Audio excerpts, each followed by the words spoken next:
I am Gabriel Stovall. Listen, thank you for joining us for another exciting season of high school football here in the CSRA. That's right. Over the next 3 months, we'll take you across the CSRA to showcase highlights in both Georgia and South Carolina. Absolutely. Now, Georgia high schools kicked off their season this week, while South Carolina begins next week, or at least that was the plan. Yeah, well, some of our teams are going to have to wait a little bit longer to start their season. The weather impacting some of our Week 1 games, including Evans at Thompson. The game was called in the first quarter with Thompson up 7-0. Now, here are some of the other games that were impacted tonight. Morgan County at Warren County has been rescheduled for Saturday at 10:30 a.m. Piedmont Academy at Thomas Jefferson was postponed until Saturday at 1:30 p.m. Now, we did have a few games that did play tonight, so let's get to that action. Absolutely. Listen, we want to begin with a Columbia County matchup featuring two new head coaches in Lakeside and Grovetown. Now, the Panthers with new head coach Brett Johnson taking the field, welcoming the Warriors with Dedrick Mayo taking over. First quarter, Grovetown's Jacques Ivy takes it, bounces outside, runs until he's home. Woo! Makes it 7-0 Grovetown. Now, you know, Lakeside's not going to go quietly, looking to answer. John Allen Williamson, the Augusta Christian transfer, gets it out quick to Saquon Marshall. He does the rest, picks up a first down. That sets up a Williamson to Tristan Jones connection for another 1st and 10. Now, Lakeside on the move. Williamson one more time. You're going to see it here. He finds Marshall, who catches it over the middle, little drag route. He's going to bully his way in to tie things up at 7-7. Grovetown, though, they go on to rout Lakeside 42-17. Man, didn't see that coming. The Warriors' first win over Lakeside since 2022 and only a second dub against the Panthers in the last 7 years.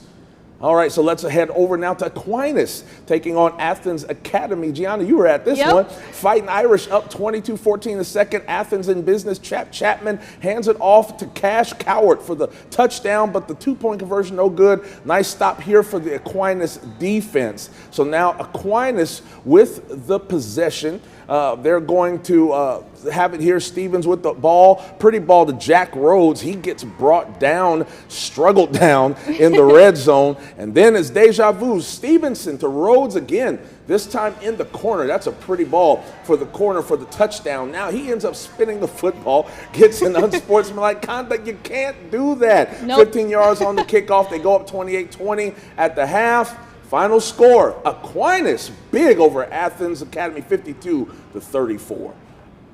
Now let's head over to a Richmond County showdown between the Laney Wildcats and Westside Patriots. Ronnie Baker's squad has made the playoffs in back-to-back seasons, while the Patriots have a first-year head coach in Cedric Mason. Now it's almost halftime for this one, with Westside leading Laney 7-0.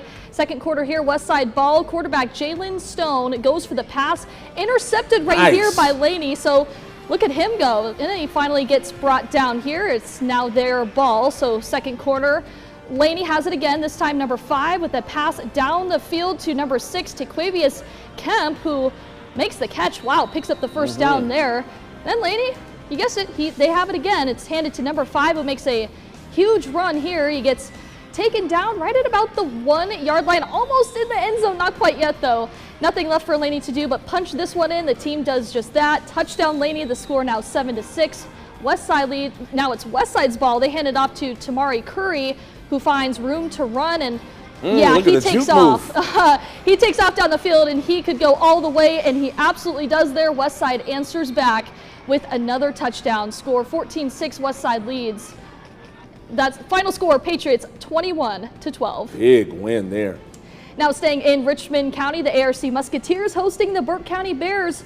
They were fresh off a state championship appearance. First quarter here, Sean Vandiver, he rolls to his right, but it is intercepted here. Look at this. Nice. Carl Butler with the pick. Grab that like a receiver. Yeah, he takes it all the way back down the sideline. But get this, Gabriel, pick 6. Let's go. Not so fast though, because there was a flag on the play, a block in the back called on the Musketeers. But good news, they still got the possession. The handoff goes to McKeel Smith. Kind of a makeup here, right? There Dives for the pylon, and he is in for the score. ARC goes up 7-0. But the Bears, they do what they do. They respond in the second quarter. 4th and 4, they go for it. Coach Steven, of course, Sean Vandiver throws on the run across his body, connects with Caleb Scott. Game is now tied, a tight one here. Burke County would go on to win it 46-35. All right, now come with me to Hephzibah now, where they're taking on Washington Wilkes, the Rebels seeking revenge after falling to the Tigers 34-24 last season. They're playing this one at Butler High School due to construction at Hephzibah. Tigers have the possession. Handoff goes to DeMonte Lester, but the Rebels defense all over him. Now Tigers are in the red zone now. Dravion Davis inches his way closer to the end zone. Not quite there. Washington Wilkes unable to convert in the red zone. Preston Stokes, though, fires toward the sideline. It's an incomplete pass. It's 14-10 now. Rebels driving. Jaden Hester. Check out this run. He's still on his feet despite the multiple defenders trying to bring him down. Gets down to the 10-yard line, and then Reonte Bird, note that name, folks, one of the best running backs in the CSRA. He finds an opening here. Touchdown, Rebels. Hephzibah wins it 34-16. Now turning to Richmond County again, matchup Josie and new coach Gene Clemens taking on Cross Creek, picking up at the third quarter, looking at the Cross Creek sideline, but Josie's quarterback Xavion Hurst with a big scoring strike to Starks.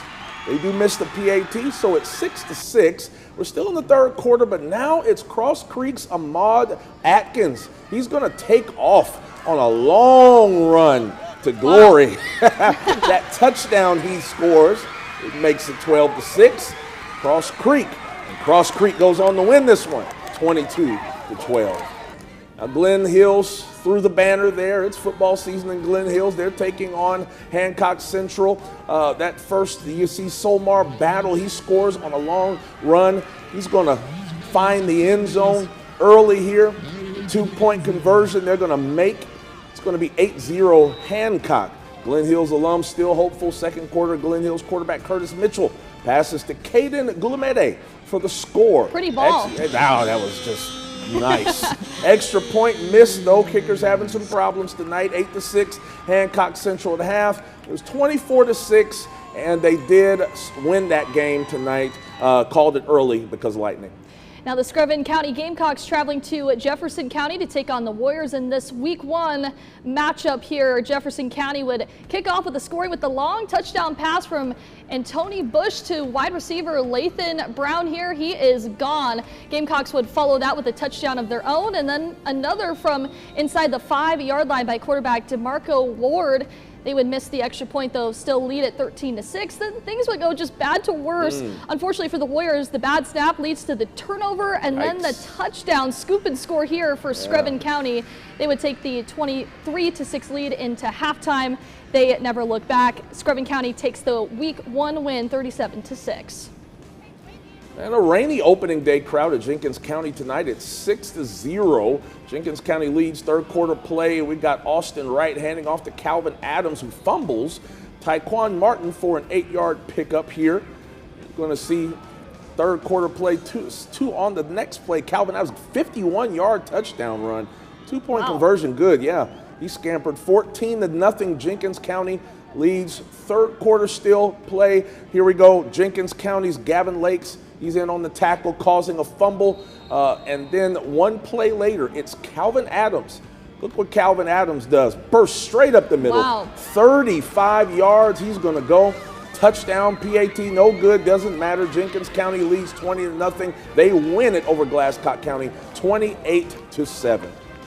Now here are some other final scores in Georgia. East Lawrence at Johnson County postponed. Swainsboro defeats Dublin 15-14.